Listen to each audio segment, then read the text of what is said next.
River Street was alive with the pulse of a savannah summer evening, its cobblestone paths glowing under the amber light of gas lamps. The Savannah River glittered like molten gold, its gentle ripples catching the last rays of a crimson sunset. The air was thick with the scent of fried shrimp and sweet tea, laced with the brassy wail of a saxophone drifting from a nearby jazz club.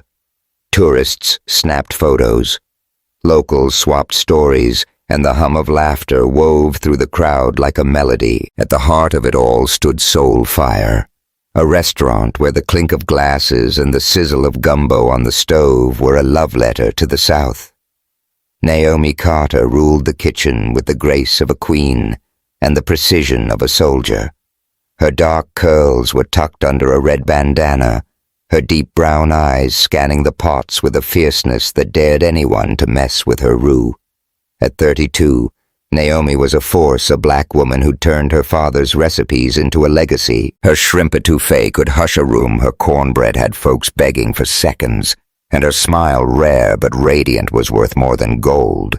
Tonight, though her mind was on her boys, Caleb with his quiet sketches, and Isaiah with his endless soccer dreams, safe at home with their grandma Loretta, probably charming her into extra dessert. "Naomi, you burning that gumbo or what?" Tasha Brooks leaned against the counter, her braids swinging, a mischievous grin lighting up her face. Tasha was Soulfire's manager, Naomi's best friend, and a walking tornado of energy, always ready to stir the pot, literally and figuratively. Naomi shot her a look, stirring the gumbo with a wooden spoon. "Keep talking, and I'll make you scrub these pots. You see how packed it is out there? I ain't got time for your mess." Tasha laughed, fanning herself with a menu. "Girl, I'm just saying, you look like you're carrying the weight of the world. Is it the boys? Or that big-shot investor sniffing around for your expansion spot?" Naomi's jaw tightened. The investor, a New York suit looking to buy up River Street, had been circling the building next door where she dreamed of growing Soulfire. She'd poured her soul into this place, every dish a piece of her Savannah roots, every table a memory of her dad's stories over Sunday dinners. The thought of some corporate type turning her dream into a chain restaurant made her blood boil. "It's nothing I can't handle." "Naomi," said, her voice clipped, "just keep the front moving. We got a full house tonight." Tasha raised an eyebrow, but didn't push. "All right, boss lady. But you know, I'm here when you're ready to spill the tea." Naomi smirked, turning back to the stove. She didn't have time for tea, not when she was juggling a restaurant. 2 boys and a heart that still carried scars from 7 years ago. She'd built this life from the ground up, and no one, not even a ghost from her past, was gonna shake her. The dining room of Soulfire was a warm embrace of exposed brick, flickering candles, and the low hum of a jazz trio in the corner. Naomi slipped out of the kitchen to check on the crowd, her apron dusted with flour, her gold hoop earrings catching the light. The trio was deep into a rendition of Ain't Misbehavin', the saxophone's notes curling through the air like smoke. She was topping off the glass of sweet tea when Tasha grabbed her arm, her eyes wide. "Naomi, you gotta see this guy who just walked in." Tasha whispered, nodding toward a table by the window. "Fine as hell suit, like he stepped out of a magazine, and he's asking for you." Naomi's stomach dropped. She followed Tasha's gaze, and the world tilted. Jared Reynolds sat there, his navy suit sharp against the soft glow of the restaurant, his hazel eyes scanning the menu with a calm that belied the storm he'd once left in her life. His dark hair was cropped shorter now, a few silver strands glinting at his temples, but the way he held himself, confident, almost regal, was unmistakable. He was the man who'd kissed her under Harlem streetlights, promised her forever, and then vanished without a word. Her breath caught the clatter of plates and chatter fading to a dull roar. 7 years. 7 years since he'd held her in a tiny New York apartment, his lips tracing her collarbone as they dreamed of a future. 7 years since she'd stared at a pregnancy test alone, her calls to him unanswered. Her heart shattered. She'd rebuilt herself raised. Caleb and Isaiah made Soulfire a beacon, but seeing him now cracked something open she'd sworn to keep sealed. Naomi Tasha's voice was sharp with concern. "You good? You look like you've seen a ghost." "I'm fine," Naomi lied, forcing her legs to move. "Handle the floor." "Tasha, I need a minute." Tasha frowned, her eyes flicking to Jared. "That him, ain't it? The one you never talk about?" Naomi didn't answer, ducking behind the bar. Her hands trembled as she poured a glass of bourbon for a customer, her mind racing. Why was he here? How did he find her? She could feel his gaze heavy as a summer storm, but she refused to look, not yet. Not until she could breathe again. Jared hadn't come to Soulfire by chance.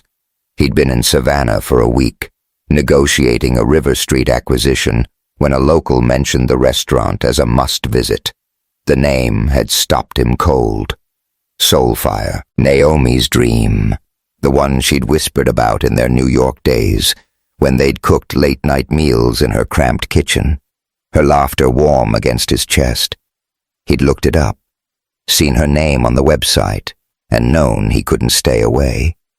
He leaned back in his chair, the menu forgot in his eyes, tracking Naomi behind the bar. She was more stunning than he remembered, fiercer. Her curves hugged by a black tank top, her skin glowing under the candlelight, but it was her strength that hit him hardest, the way she moved with purpose, commanding the room without trying. He'd spent 7 years trying to outrun her, burying himself in deals and boardrooms, but one look at her undid it all.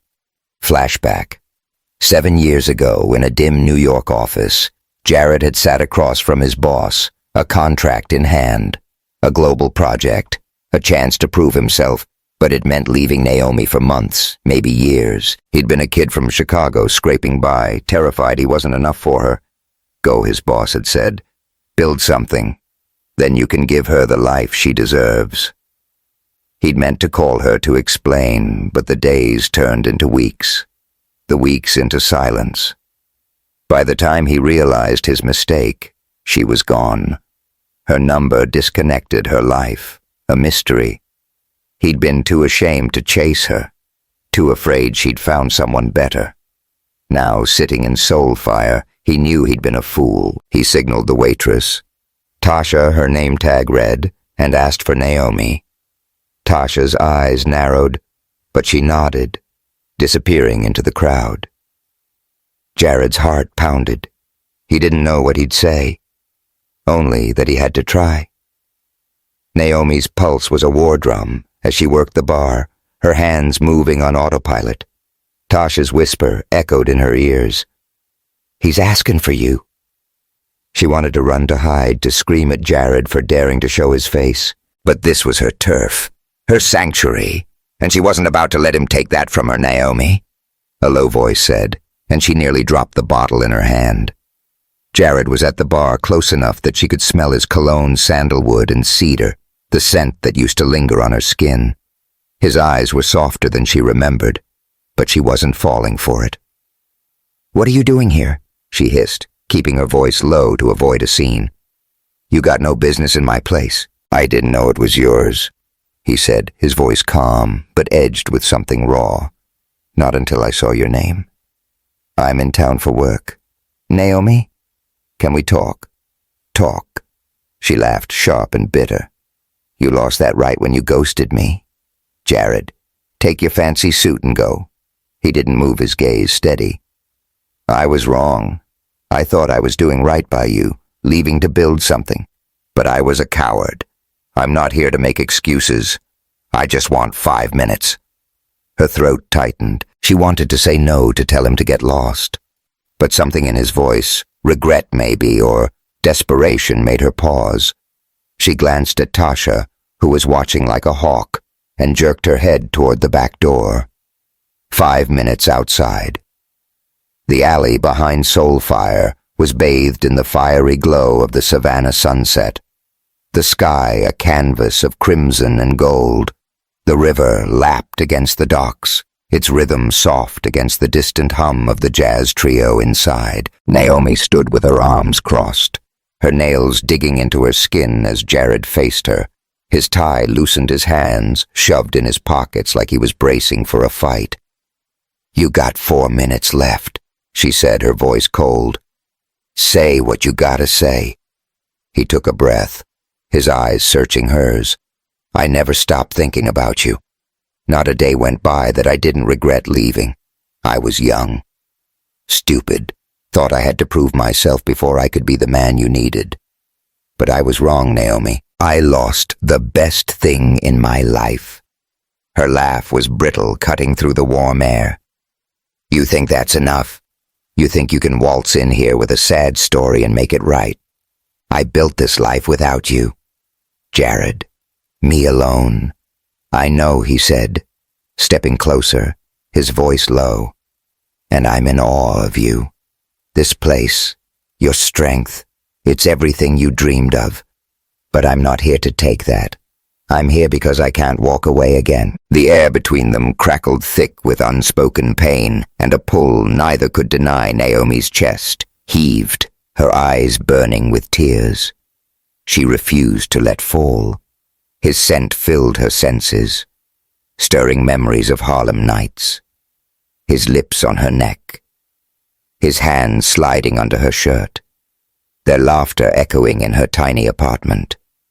She wanted to hate him, but her body was betraying her, leaning toward him like a flower to the sun. "Naomi," he whispered, and then he was too close, his breath warm against her cheek.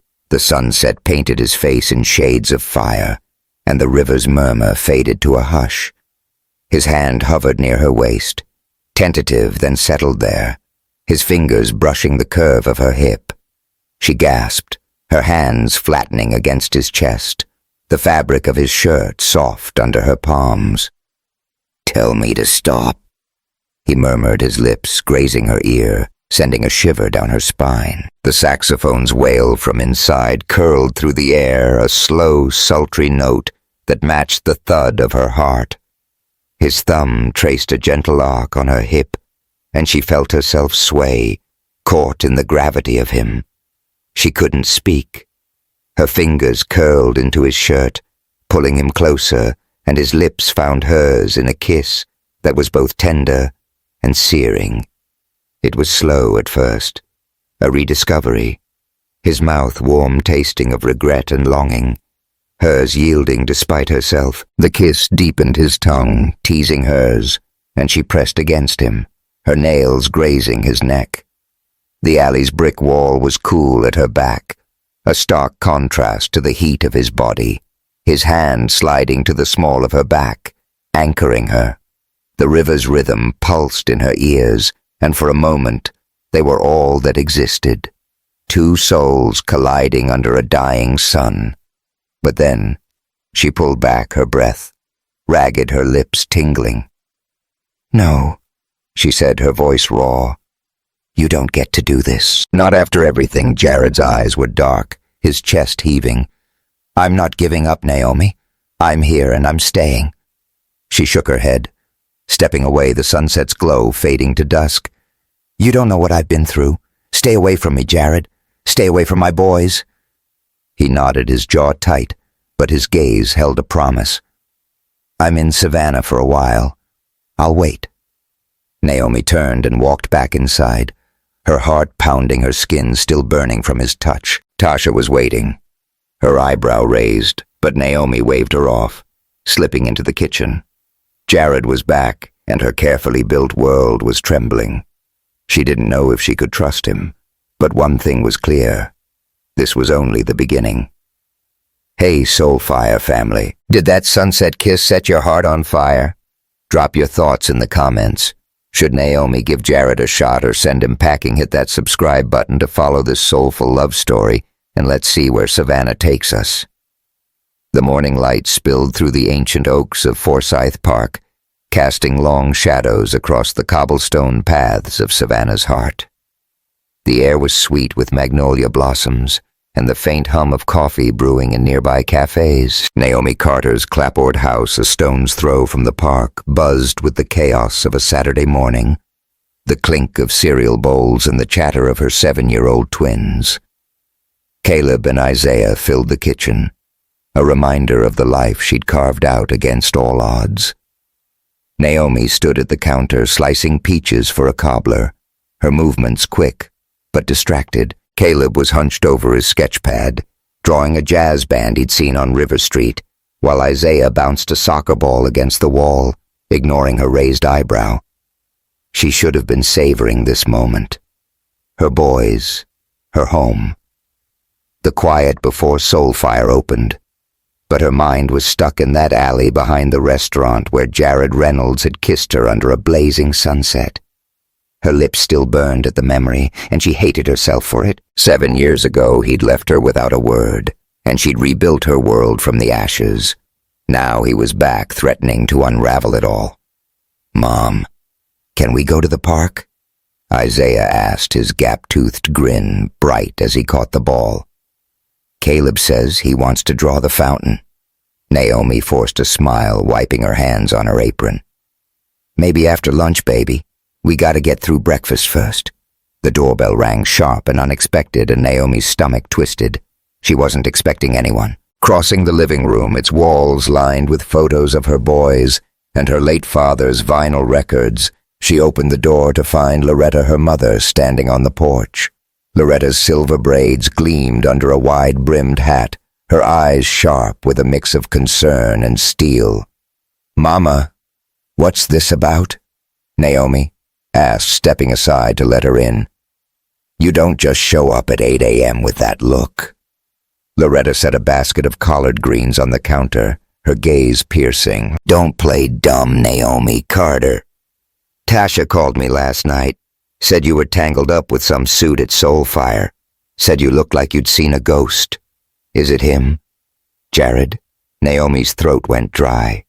Loretta had been her rock through the darkest days when Jared's phone went dead, when Naomi had sobbed through prenatal appointments, when she'd pushed through labor alone.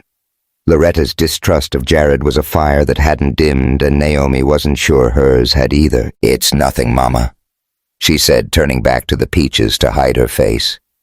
"He's just passing through. Let it go." Loretta snorted, crossing her arms. "Child, I raised you better than to lie to me," Tasha said.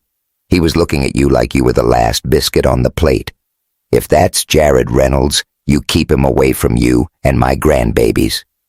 Naomi's knife paused, her heart racing. She wanted to argue, to say she had it under control, but the truth was, she didn't. That kiss had stirred something dangerous, and Jared's promise to wait echoed like a warning.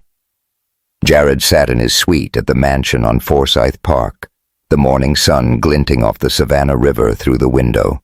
His laptop was open to a spreadsheet for the River Street acquisition, but his eyes kept drifting to a photo on his phone, a faded snapshot of him and Naomi in Harlem, her smile bright against the neon glow of a jazz club. 7 years ago, he'd left her to chase a dream, convinced he was building a future for them.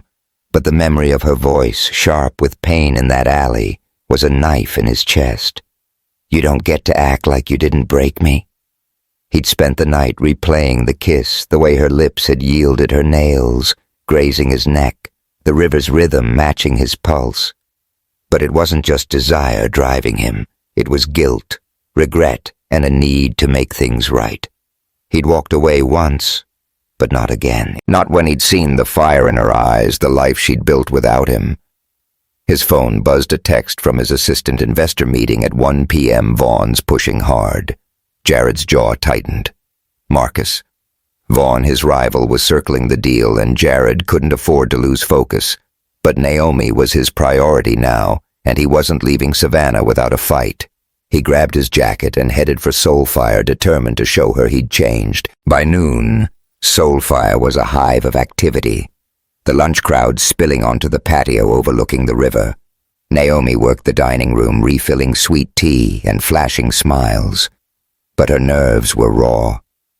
Tasha, oblivious to the storm brewing, had posted a photo of Jared at the bar last night on her Instagram, captioned New York suit, spicing up Soulfire.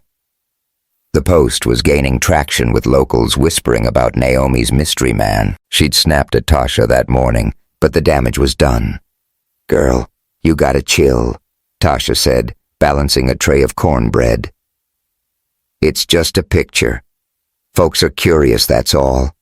"Curious," Naomi hissed, keeping her voice low. "You put my business out there, Tasha. Now, Miss Ruby's calling me about some billionaire boyfriend I don't have." Tasha grinned, unrepentant. "Maybe you should have one. That man was fine, and he asked for you again this morning, left a note with the hostess." Naomi's heart lurched. A note. What did it say? Tasha fished a folded paper from her apron and handed it over. Naomi unfolded it, her hands unsteady. In Jared's neat scrawl, "I meant what I said. I'm here. Let me prove it. J." She crumpled the note, her pulse racing. Before she could respond, the front door chimed and Jared walked in. His white shirt rolled up to his elbows, his eyes locking onto hers. The dining room seemed to hush the jazz trio's notes, fading as every head turned. Tasha's grin widened, but Naomi wasn't playing. She marched over, her voice low and lethal. "You don't listen, do you?" I said. "Stay away." Jared held her gaze unflinching. "I heard you, but I'm not running this time. I just want to talk. Naomi, please." The please hit her like a wave, soft and raw, and she hated how it made her waver. She glanced at the curious stares Miss Ruby was practically leaning out of her chair and jerked her head toward the kitchen. "Fine in there, but you're not making a scene in my place." The kitchen was a cocoon of heat and spice, the air thick with the scent of simmering gumbo and lemon cleaner.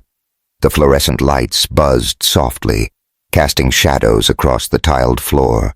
Naomi leaned against the counter, her arms crossed, her heart pounding. Jared stood a few feet away, his presence filling the small space, his cologne, sandalwood, and cedar stirring memories she'd buried deep. Flashback. 7 years ago, Naomi had sat in a New York hospital room clutching a sonogram, her eyes red from crying. Jared's number was disconnected, his emails unanswered. She'd been alone, terrified but determined. She'd worked double shifts at a diner, saved every penny, and moved to Savannah to raise her boys near family. Every milestone, Caleb's first drawing. Isaiah's first goal was hers alone, a testament to her strength. But the hole Jared left never fully healed. "Talk," she said, her voice sharp, pulling her back to the present. "And make it quick." Jared took a breath, his hands in his pockets. "I was wrong to leave you. I thought I was doing it for us, chasing a job, a future. I was scared. I wasn't enough. Scared. I'd hold you back. But I was wrong, Naomi. I've spent 7 years regretting it, and I'll do whatever it takes to earn your trust." Her laugh was bitter, cutting through the kitchen's hum. "Earn my trust. You think a few words fix 7 years? I raised my boys alone, Jared. I built this place alone. You don't get to walk in and act like you belong." He stepped closer, his eyes intense. "I know. I don't belong, not yet. But I see what you've done. Soulfire your boys, your strength. It's incredible, and I'm not here to take that. I'm here to fight for a place in it, if you'll let me." The air was heavy, charged with pain and possibility. Naomi's breath hitched, her skin tingling as his scent wrapped around her. She wanted to shove him away, but her body was rooted, drawn to him like a tide to the moon. The lights flickered, casting their shadows against the wall, and the faint strains of the jazz trio seeped through the door. A slow, mournful note. "Jared," she whispered, her voice trembling, and he closed the distance. His hand reaching for hers, his fingers laced through hers, warm and steady, and the contact sent a jolt through her, igniting memories of Harlem nights. His hands on her waist, their laughter mingling in the dark. Her pulse raced, her fingers tightening around his, and for a moment the world was just them, tethered by a touch that said more than words. "I'm not asking for forgiveness," he said, his voice low, his thumb brushing her knuckles. "I'm asking for a chance to show you. I've changed." Her eyes burned tears threatening to spill. She wanted to pull away, but his touch was an anchor grounding her in a storm she couldn't navigate. The kitchen's heat pressed against her, the scent of gumbo and his cologne, dizzying. She could feel his breath warm and close, and her heart waged a war between fear and longing. Then Caleb's voice cut through the haze, muffled through the door, "Mom. Where you at?" Naomi yanked her hand back, her face flushing as reality crashed in. Jared's expression was raw, his hand still outstretched, but she shook her head. "Get out," she said, her voice unsteady. "I can't do this." He nodded, his jaw tight. "I'll be back, Naomi. I'm not giving up." He walked out, leaving her alone with the hum of the kitchen and a heart that wouldn't settle. She sank against the counter, her fingers tracing where his had been, the ghost of his touch, lingering like a promise or a threat. That afternoon, Naomi picked up the boys from Loretta's, her mind a tangle of anger and ache. The gossip was spreading. Miss Ruby had already texted Tasha, asking if Naomi was back with that New York man. She knew she couldn't keep Jared at bay forever, not when he was this determined, not when her heart was betraying her. But Caleb and Isaiah were her world, and she'd protect them at all costs.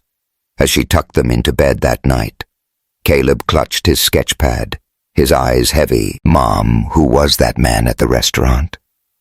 He asked, his voice soft. Naomi's heart clenched.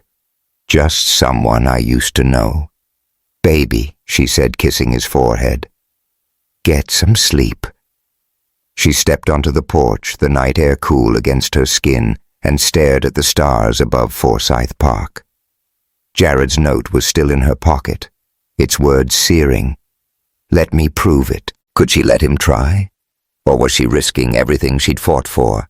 The French Quarter in New Orleans was a fever dream of light and sound, its cobblestone streets pulsing under a canopy of neon signs and flickering gas lanterns. The air was heavy with the scent of beignets, dusted with powdered sugar, spilled sazeracs and the muddy tang of the Mississippi River. Just blocks away, a street band blasted a brassy Sweet Georgia Brown, the trumpet's wail weaving through the laughter of tourists and the clink of glasses. Naomi Carter felt the city's heartbeat vibrant and chaotic, but it couldn't drown out the storm brewing inside her. She'd brought Caleb and Isaiah to New Orleans for the Creole Food Festival, a chance to showcase Soulfire's gumbo and pitch to investors who could save her restaurant from the financial brink. The boys were a whirlwind of excitement, their sneakers scuffing the pavement as they darted between stalls. Caleb sketching a Mardi Gras mask, Isaiah begging for a praline. Naomi watched them with a weary smile, her denim jumpsuit sticking to her skin in the humid heat. She'd hoped the trip would be a reprieve from Jared Reynolds, but his touch lingered, his fingers laced through hers in the kitchen, his voice promising to stay. And now Tasha's damn Instagram post was blowing up with Savannah folks texting her about Naomi's billionaire fling. "Mom, can we get some of that?" Isaiah pointed at a stall selling fried oysters, his hazel eyes too much like Jared's, sparkling with mischief. "Only if you share with your brother," Naomi said, ruffling his curls. She glanced at Caleb quieter, his pencil scratching furiously. "You good, baby?" Caleb nodded, barely looking up, just drawing the music. Naomi's heart swelled, but it was laced with fear. Caleb's question last night, "Who was that man at the restaurant?" still echoed. She'd dodged it, but the truth was closing in, and she wasn't ready. She guided the boys toward the festival's main tent, where chefs from across the South dished out jambalaya crawfish and étouffée.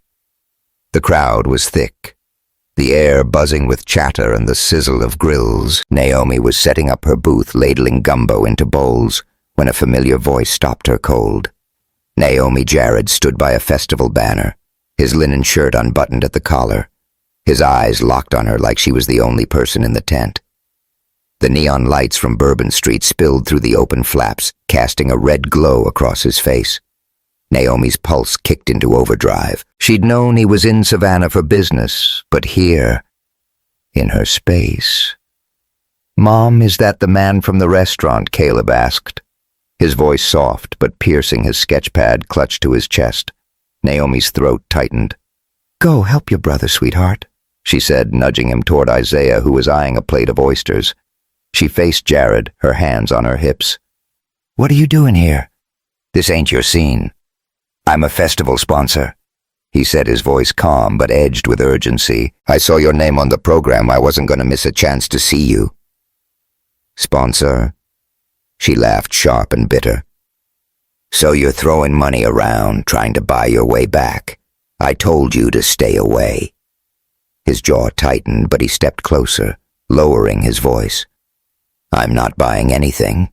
I'm here because I meant what I said in Savannah. I'm not giving up on you." The air crackled, the festival's noise fading to a hum. Naomi wanted to shove him away, but her eyes caught on Caleb and Isaiah now giggling over their food, and something twisted in her chest. Jared followed her gaze and his expression softened, a flicker of wonder crossing his face. "They're incredible," he said almost to himself. "They look so much like you." Her breath hitched. She needed to shut this down, but before she could, a new voice cut through the tent. "Well, well, Naomi Carter, the talk of Savannah." Marcus Vaughn sauntered over his tailored blazer, screaming money, his smile sharp as a blade. Naomi had met him briefly in Savannah, a rival investor eyeing Jared's River Street deal, but his presence here set her nerves on edge. "Didn't expect to see you in New Orleans, or you Reynolds chasing a chef instead of closing deals." Jared's eyes narrowed. "Walk away, Vaughn." Marcus ignored him, turning to Naomi with a charm that didn't reach his eyes. "Your gumbo's making waves, darling. Shame about the gossip back home. Folks say you're tangled up with this one." He nodded at Jared, his tone dripping with insinuation. Naomi's fists clenched. "You don't know me, and you don't know my business. Keep my name out your mouth." Marcus chuckled, unfazed. "Just making conversation. But if you need a real partner for that restaurant of yours, I'm here." He winked, then strolled off, leaving a chill in his wake. Jared's voice was low, furious. "He's trouble, Naomi. Stay clear of him." "Don't tell me what to do," she snapped, but her stomach churned.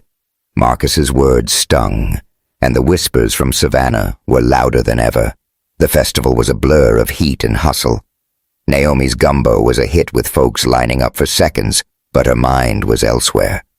Jared lingered nearby, shaking hands with sponsors, but always watching her, his presence, a constant pull. She caught him kneeling by Caleb's side at one point, admiring a sketch of the band, and her heart stuttered. Caleb was shy, but he smiled a real smile, and Isaiah joined in showing Jared how to toss an oyster shell. The sight was too much, too close to a dream she'd buried. Flashback 7 years ago. Naomi had stood in her New York apartment packing her life into boxes. Jared was gone. His promises empty, and she was pregnant, scared but fierce. She'd moved to Savannah, leaning on Loretta and her own grit to build Soulfire. Every late night, every tear had forged her into the woman she was now. But seeing Jared with her boys cracked that armor, stirring a longing she couldn't afford. By evening, the festival spilled into the French Quarter's streets, the air alive with jazz and the clink of cocktail glasses. Naomi was invited to a VIP reception on a rooftop bar overlooking Bourbon Street, a chance to network with investors. She left the boys with a sitter, slipping into a sleeveless emerald dress that hugged her curves. Her curls piled high, the rooftop was strung with fairy lights, the city's neon skyline pulsing below, and a jazz trio played a sultry moanin'. Naomi was chatting with a restaurateur when Marcus appeared, a Sazerac in hand. "Naomi, you're stealing the show," he said. his voice smooth but predatory. "Dance with me. Let's make some headlines." She forced a smile, her skin prickling. "I'm good, Marcus. Just here for business." He leaned closer, his cologne sharp. "Come on, darling. One spin won't hurt." Before she could respond, Jared's voice cut through the music. She said, "No." He stood behind Marcus, his jaw set, his eyes blazing. The air crackled the trumpet's wail, sharpening the tension. Marcus smirked, stepping back. "Didn't know you were her keeper." "Reynolds. My mistake." "Walk away," Jared said, his voice low and dangerous. Marcus's smile faltered, but he nodded, his eyes glinting with something dark. "This isn't over," he muttered, melting into the crowd. Naomi rounded on Jared, her hands on her hips. "I don't need you fighting my battles. I can handle myself." "You looked uncomfortable," he said, his voice softer. "I wasn't going to let him disrespect you." She wanted to argue, but Marcus's leer had unnerved her. She grabbed her drink, the rye whiskey burning her throat, and turned to the railing, staring at the city's neon glow. The jazz trio's saxophone wailed a mournful counterpoint to her racing heart. "Naomi," Jared said, stepping beside her. "We need to talk. About the boys?" Her grip tightened on the glass, the ice clinking softly. "What about them?" He hesitated, his hands gripping the railing.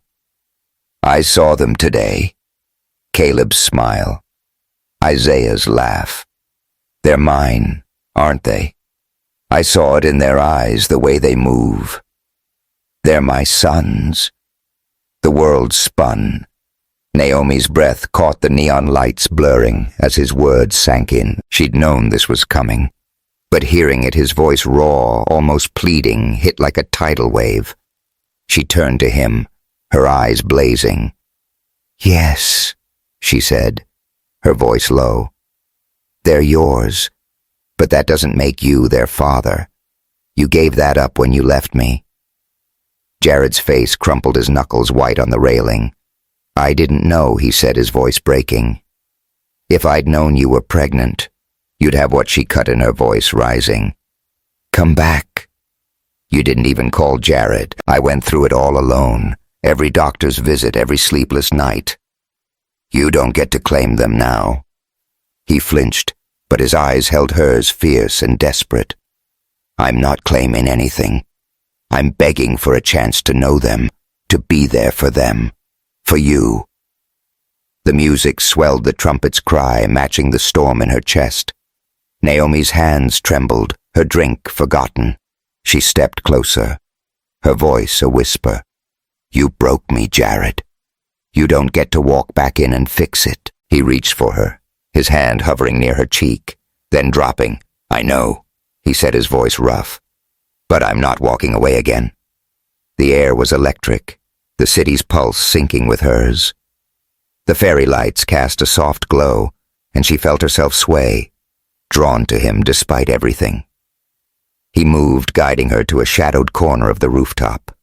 The neon lights fading behind a curtain of vines, the jazz trio's rhythm quickened, and he pressed her gently against the brick wall. His body, a wall of heat, Naomi. He murmured, his lips inches from hers, his breath warm with whiskey. His hand cupped her face, his thumb tracing her jaw, and the contact sent fire through her veins.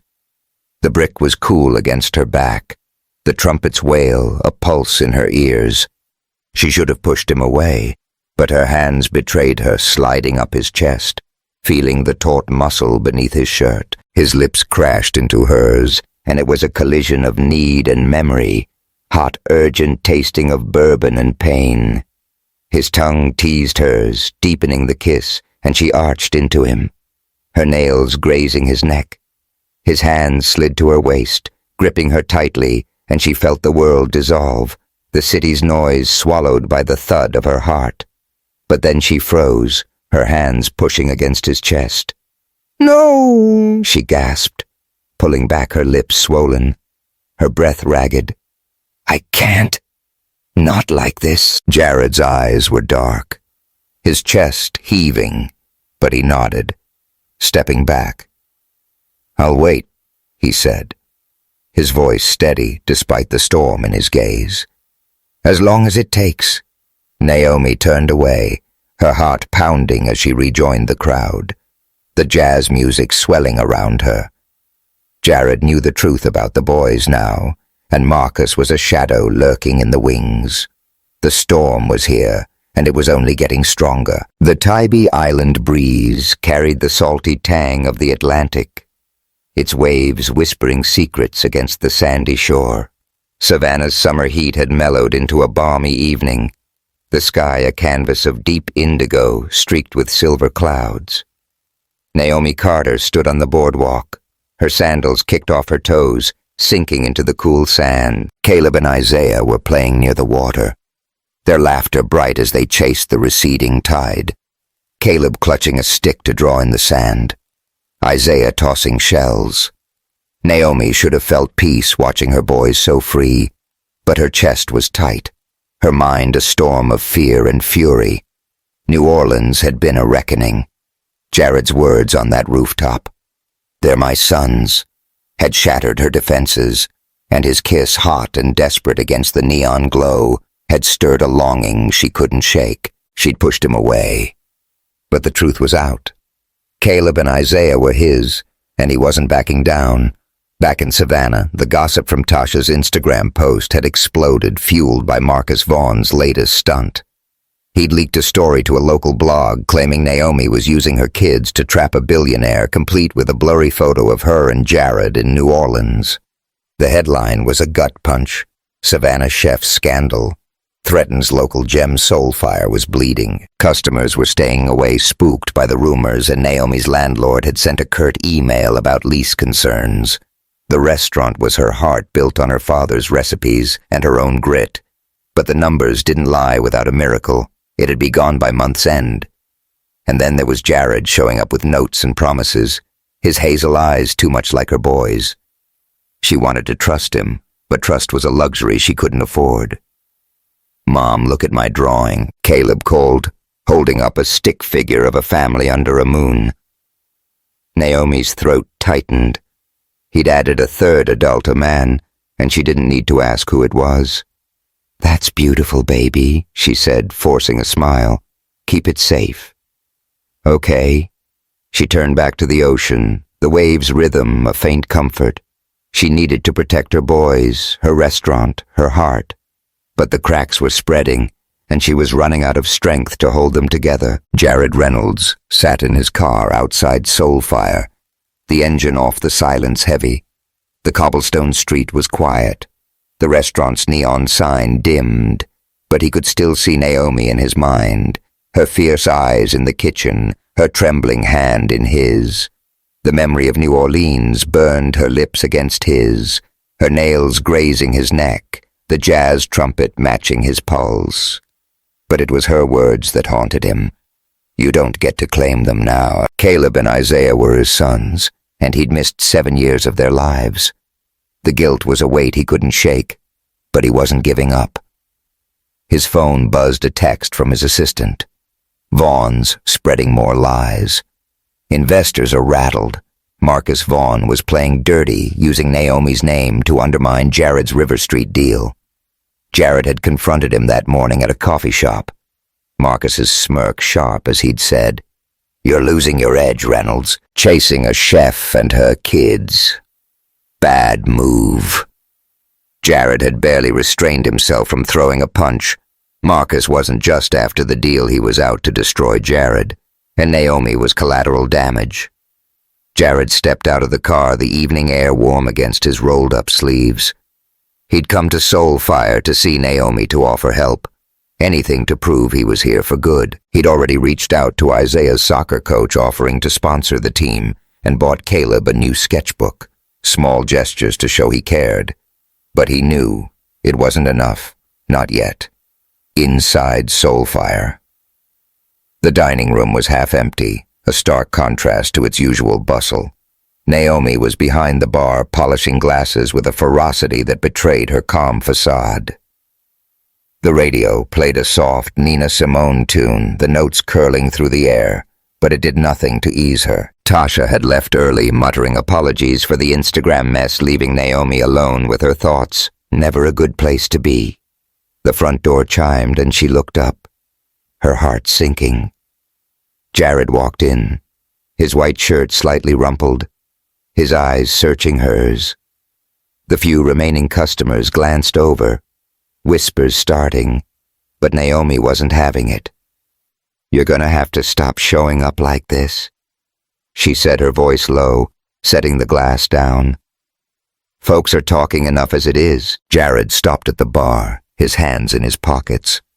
"Let them talk. I'm here for you, Naomi. For the boys." Her laugh was sharp, cutting through the music. "The boys. You don't even know them. You think you can just waltz in and be their dad. They don't need you. I don't need you." His jaw tightened, but he leaned closer, his voice steady. "Maybe they don't need me yet, but I need them. And I see you, Naomi, fighting for this place for them alone. You don't have to." The words hit hard, and she hated how they made her waver. She turned away, grabbing a rag to wipe the counter, but her hands trembled. "You don't get it," she said, her voice low. "This place, my boys, it's all I've got. And now because of you, because of Marcus and his lies, I'm losing it." Jared's eyes darkened. "Marcus is my problem. I'll handle him. But Soulfire, let me help. I can." "No," she cut in, facing him. "I don't want your money. I built this without you, and I'll save it without you." The air was thick, charged with defiance, and something softer unspoken. Naomi's breath hitched as his scent, sandalwood and cedar, filled the space, stirring memories of Harlem nights, his hands on her waist, their laughter in the dark. The radio switched to Feeling Good, and the irony wasn't lost on her. Flashback. 7 years ago. Naomi had stood in Soulfire's empty kitchen, the walls still unpainted, her hands blistered from scrubbing. She'd been a new mom, exhausted but determined, pouring her grief into this place. Every recipe, every table was a defiance of Jared's absence, a promise to her boys that she was enough. But now, with him standing here, that promise felt fragile, Naomi. Jared said, his voice soft, stepping around the bar. He was too close, his presence a pull she couldn't escape. "I'm not asking you to need me. I'm asking to be here to fight with you." Her eyes burned, but she didn't back away. His hand reached for hers, tentative, and she let him take it. His fingers warm and steady. The contact sent a jolt through her pulse racing as his thumb brushed her knuckles. The bar's dim lights cast shadows across his face, highlighting the regret etched there, and she felt herself sway, caught in the gravity of him. "Jared," she whispered, her voice trembling, and he pulled her gently into his arms, his hands settling on her lower back. The world narrowed to the heat of his body, the faint scratch of his stubble against her temple as he held her. The waves of Nina Simone's voice wrapped around them, and she buried her face in his chest, feeling the steady thud of his heart. His hand slid up her back, slow and reverent, and she clung to him, her fingers curling into his shirt, the fabric soft under her touch. The scent of his cologne mingled with the bar's lemon polish, intoxicating her, and for a moment she let herself feel safe, wanted whole. "I'm here," he murmured, his lips brushing her forehead, sending a shiver down her spine. "I'm not leaving." She wanted to stay there to let the world fade, but reality crept in. She stepped back, her breath shaky, her hands still tingling from his touch. "I can't do this yet," she said, her voice raw. "I need to know you won't run when it gets hard." He nodded, his eyes fierce with promise. "I won't." The next day, the scandal hit harder. Marcus's blog post had gone viral, with Savannah's gossip mill in overdrive. Naomi's phone buzzed with texts, some supportive, some vicious, and Soulfire's lunch crowd was a trickle. Loretta, sensing the storm, insisted Jared come to a family dinner, a test wrapped in hospitality. "If he's serious, he's got to face me," she'd said, her tone leaving no room for argument. The dinner was tense, held in Loretta's backyard under a canopy of oaks. Caleb and Isaiah stole glances at Jared as he fumbled through chopping collards, Loretta's sharp instructions making him sweat. Naomi watched, her heart caught between amusement and ache. Jared was trying clumsily, but trying, and when Isaiah asked him to kick a soccer ball, he didn't hesitate, earning a rare grin from the boy. Later, Naomi escaped to Tybee Island, needing the ocean's clarity.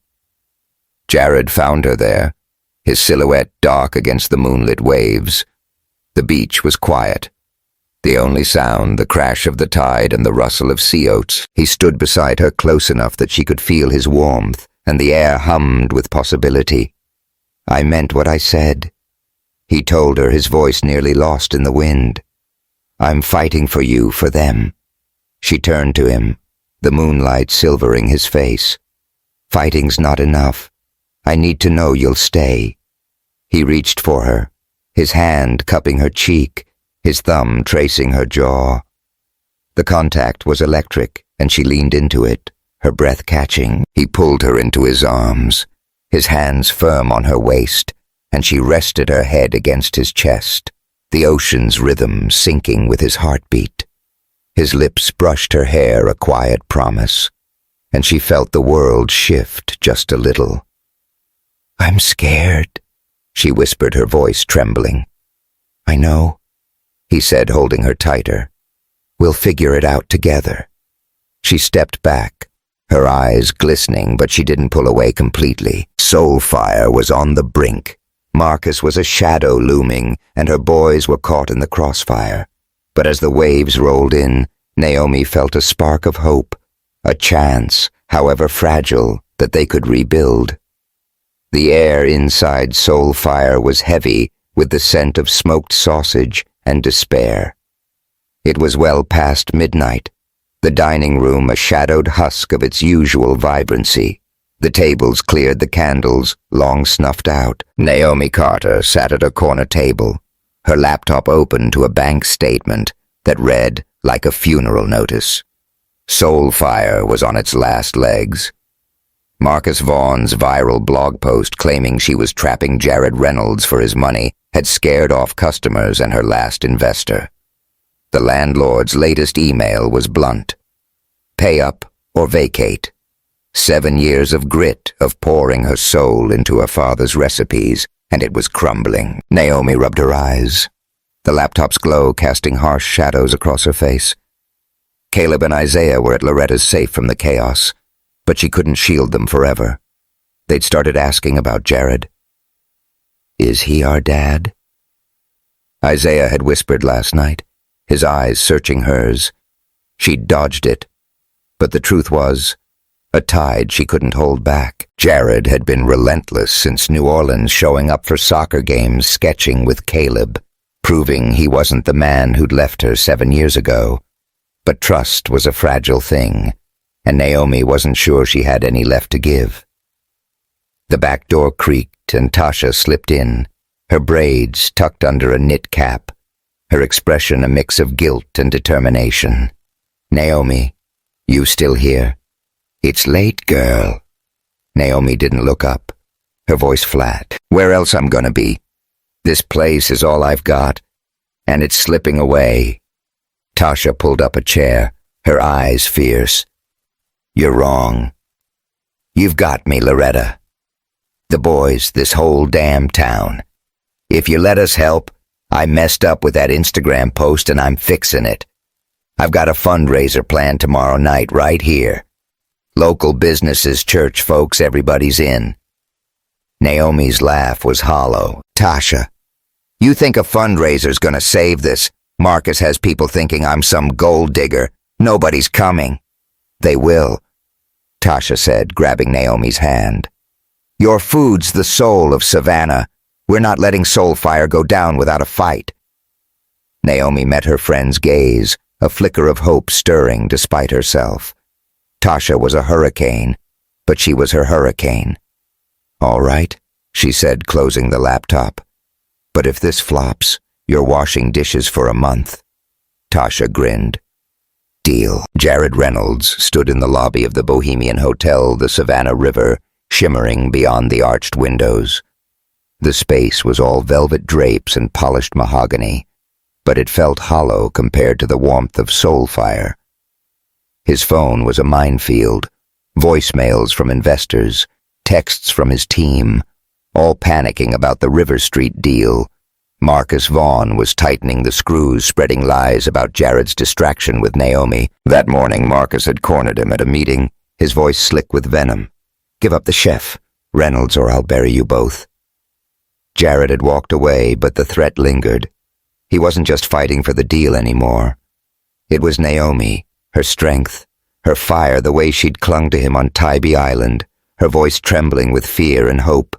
And Caleb and Isaiah, his sons. He'd spent an hour with them yesterday at Forsyth Park. Caleb showing him a sketch of a firefly, Isaiah challenging him to a race.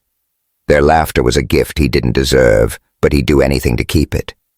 Jared had overheard Tasha talking to a supplier about Soulfire's troubles, and the pieces clicked. Naomi was losing everything, and Marcus was fanning the flames. He'd made a call to his CFO, redirecting funds from the acquisition to an anonymous donation. For Soulfire, it meant risking the deal. Maybe his career, but Naomi and the boys were worth it. Marcus had caught wind, though, and sent a text an hour ago. "Bad move, Reynolds. You'll regret this." Jared ignored it, slipping his phone into his pocket. He was done playing Marcus's game.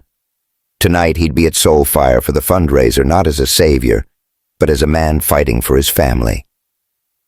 The next evening, Soulfire was a beacon of light and sound. Tasha had worked a miracle transforming the restaurant into a fundraising gala with fairy lights draped across the ceiling, casting a golden glow over tables laden with fried catfish, collard greens, and Naomi's cornbread. A gospel choir from Loretta's church filled the air with soaring harmonies, their voices a prayer for salvation. The crowd was a mix of regulars, church members, and River Street locals, drawn by Tasha's hustle and the promise of Naomi's food. Naomi moved through the room in a burgundy dress that hugged her curves, her curls loose, her smile practiced but strained. The turnout was better than she'd hoped. Miss Ruby was there passing out hugs, and the mayor had even shown up, but the weight of the past weeks was crushing her. She was halfway through a conversation with a local baker when Tasha grabbed her arm, her eyes wide. "Naomi, you need to see this," Tasha said, pulling her to the bar. A tablet was open to a news article. The headline, "A Shock. New York Investor. Sacrifices Deal to Save Savannah Restaurant." It detailed how Jared Reynolds had redirected millions to keep Soulfire afloat anonymously until a leak exposed him. Naomi's hands shook as she read, her heart pounding. "He did this?" she whispered, her voice barely audible over the choir. Tasha nodded, her grin smug. "Your man came through. He's not my Naomi." Stopped her throat tight. She scanned the room, spotting Jared by the door, his blazer unbuttoned, his eyes finding hers through the crowd. The gospel choir hit a triumphant note, and the air seemed to still the world, narrowing to the two of them. She crossed the room, her pulse racing, and stopped in front of him. "Why?" she asked, her voice raw. "Why'd you do it?" Jared's gaze was steady, intense. "Because Soulfire is you. It's your heart, your boy's future. I wasn't going to let Marcus or anyone take that. I'm all in, Naomi, for you, for them." Her eyes stung tears, threatening to spill. "You gave up your deal, everything you worked for." He stepped closer, his voice low. "It's not everything. You are. Caleb and Isaiah are. I lost you once. I'm not losing you again." The choir's voices rose, and Naomi felt her defenses crack. She grabbed his hand, pulling him through the kitchen to a side door that led to the hotel next door, where a private lounge awaited. The room was dim lit by a crystal chandelier that cast prisms across the walls, a piano playing softly in the corner. The air was cool, scented with jasmine and whiskey, a stark contrast to the gala's heat. "Naomi," Jared said, his voice rough as she turned to face him. "I don't expect you to trust me yet, but I'm here, and I'm not leaving." Her breath caught, and she stepped into his space, her hands sliding up his chest, feeling the warmth beneath his shirt. "You're making it real hard to hate you," she whispered, her voice trembling. He cupped her face, his thumbs brushing her cheeks, and the contact sent a shiver through her. The chandelier's light danced in his eyes, and the piano's notes curled around them, slow and soulful. "Then don't," he murmured, and his lips found hers in a kiss that was tender but searing, a promise forged in time, lost. The kiss was slow, deliberate, his mouth warm and tasting of whiskey and hope, her hands tangled in his hair, her nails grazing his scalp, and he groaned softly, the sound vibrating against her lips. His hands slid to her waist, pulling her flush against him, and she arched into the heat of his body, the burgundy dress sliding against his blazer.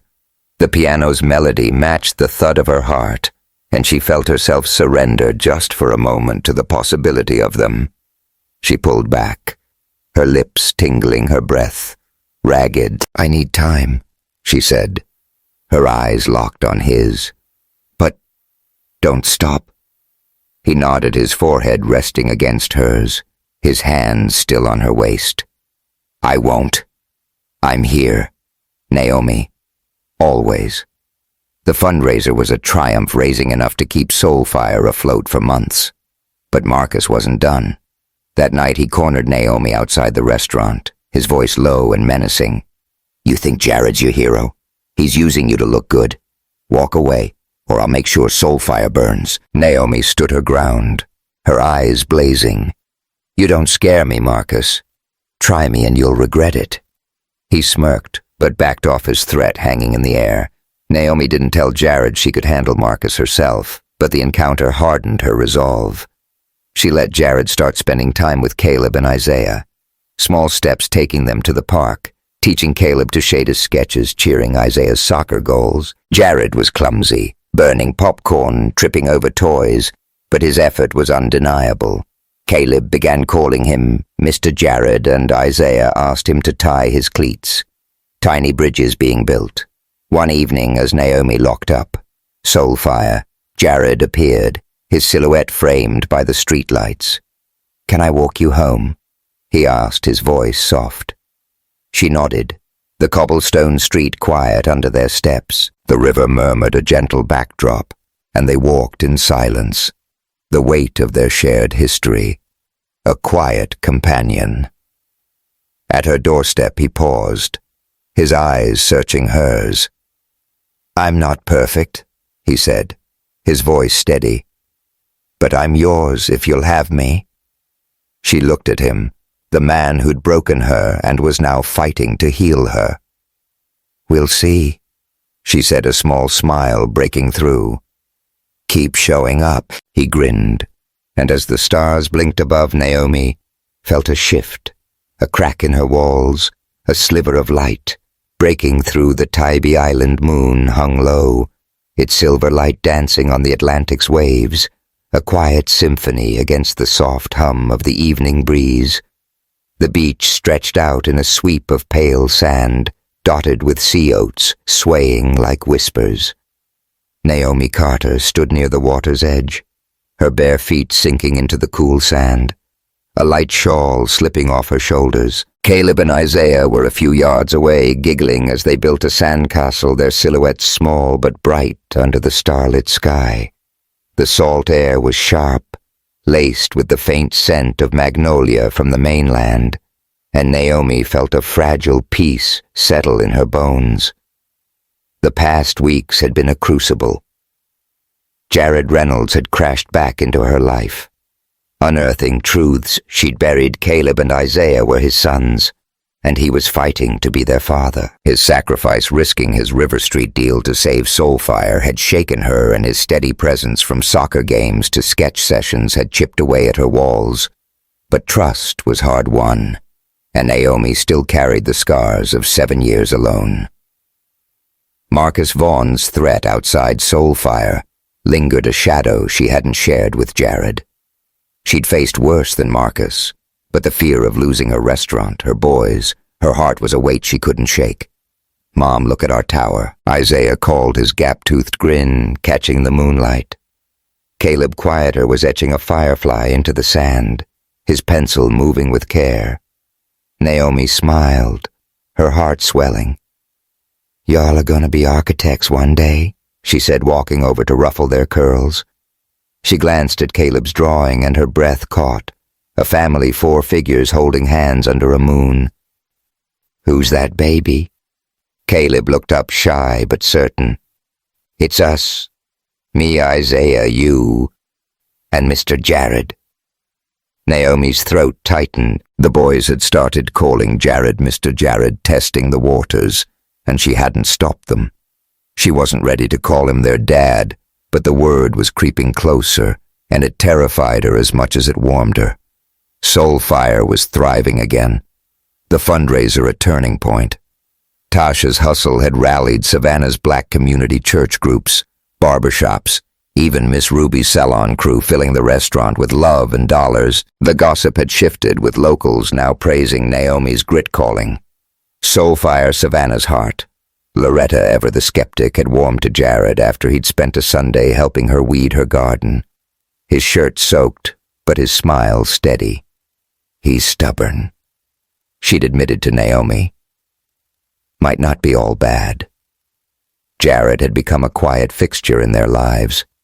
He'd show up with breakfast, burning the toast but nailing the coffee, or sit with Caleb to shade a drawing, his patience endless. At Isaiah's soccer practice, he'd cheer loud enough to embarrass the boy, earning a grin that mirrored his own.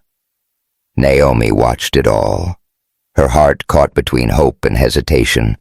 He wasn't the man who'd left her in New York chasing a corner office, but could he stay when the storms came? One afternoon, Loretta hosted a family barbecue, a sprawling affair in her backyard under ancient oaks.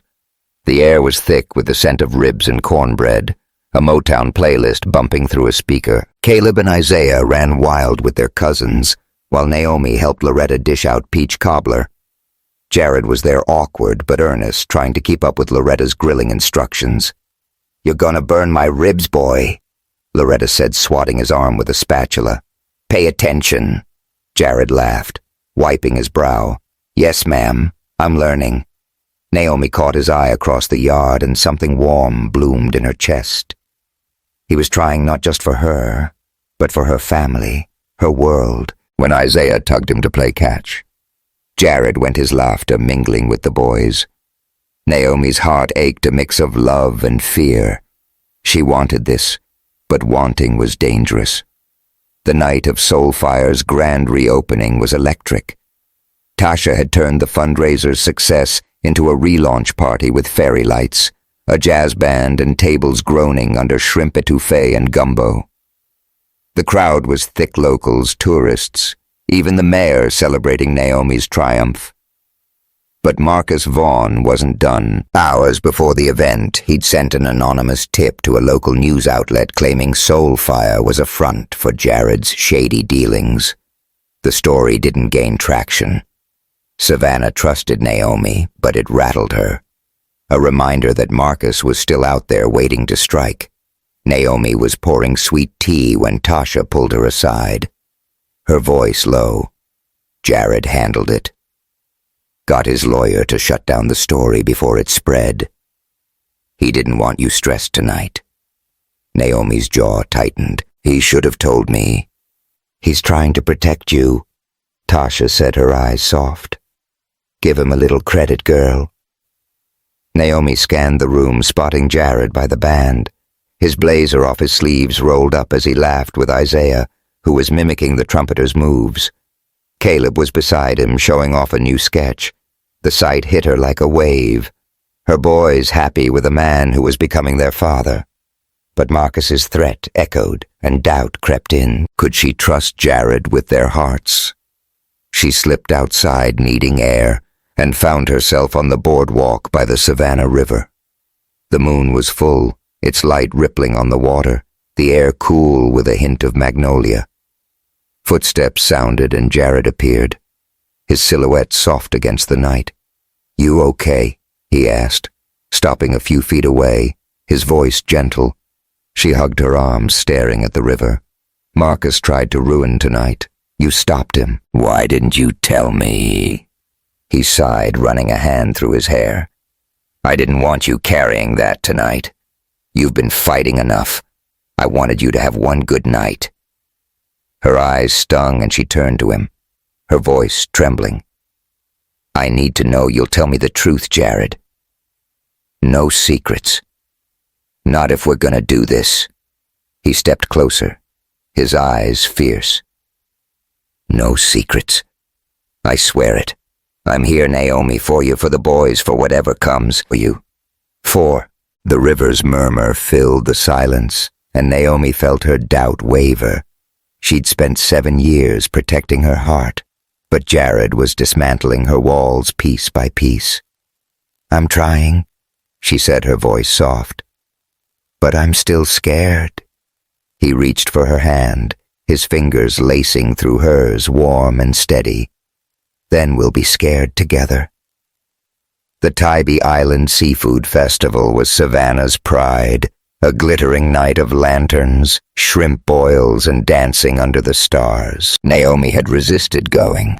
Crowds were exhausting, but Caleb and Isaiah begged their eyes wide. She relented, slipping into a navy silk dress that shimmered in the moonlight, her curls loose. The boys were adorable in matching polos, their sneakers sandy before they even hit the beach. The festival was alive with color and sound. Lanterns swaying a band playing soulful jazz. Naomi was sipping lemonade, watching the boys chase fireflies, when Jared approached, his black shirt open at the collar. His eyes locked on her. "You look like a dream," he said, his voice low, sending a shiver through her. She blushed, tucking a curl behind her ear. "Didn't know you'd be here. Couldn't miss it," he said, stepping closer. "Walk with me." She nodded, and they strolled along the beach, the boys trailing behind, giggling over shells. The moon cast a silver glow, the waves a soft rhythm. They stopped near a dune, the boys settling to build a sand castle. Jared turned to Naomi, his expression serious but warm. "Naomi," he said, his voice steady. "I've been thinking about this for weeks." Her heart skipped, but before she could speak, he dropped to one knee in the sand. The boys gasped, their eyes wide, and Naomi's hand flew to her mouth. Jared pulled a velvet box from his pocket, revealing a diamond ring that sparkled like the stars. "I lost you once," he said, his voice thick with emotion. "I lost 7 years with you with our boys, and I'll never forgive myself for that. But I'm here now and I'm not going anywhere. You're my home, Naomi Carter. Marry me." Tears streamed down her cheeks, not of pain, but of healing. She looked at Caleb and Isaiah, their faces glowing with hope, and then at Jared, the man who'd broken her and was now rebuilding her. Doubt lingered. Marcus, the past, the fear of hurt. But Jared's eyes held a promise she couldn't deny. The waves roared and she nodded, her voice breaking. "Yes." The boys cheered, tackling them in a sandy hug. Jared slipped the ring onto her finger, his hands trembling, and pulled her into his arms, his lips brushing her forehead. The moment was quiet, sacred, the ocean their witness. A month later, Soulfire hosted a wedding that Savannah would never forget. White roses and fairy lights draped the restaurant, the air thick with magnolia and fried shrimp. Loretta sang a gospel hymn, her voice soaring, while Tasha, the maid of honor, gave a toast that left everyone laughing and crying. Caleb and Isaiah, in tiny tuxedos, carried the rings, their grins wide, as Jared and Naomi exchanged vows. "I promise to stay," Jared said, his hands holding hers. "To love you, to fight for you, to be the father our boys deserve." Naomi smiled, tears glistening. "I promise to trust you, to build with you, to love you through it all." They sealed it with a dance, not a kiss, under the fairy lights.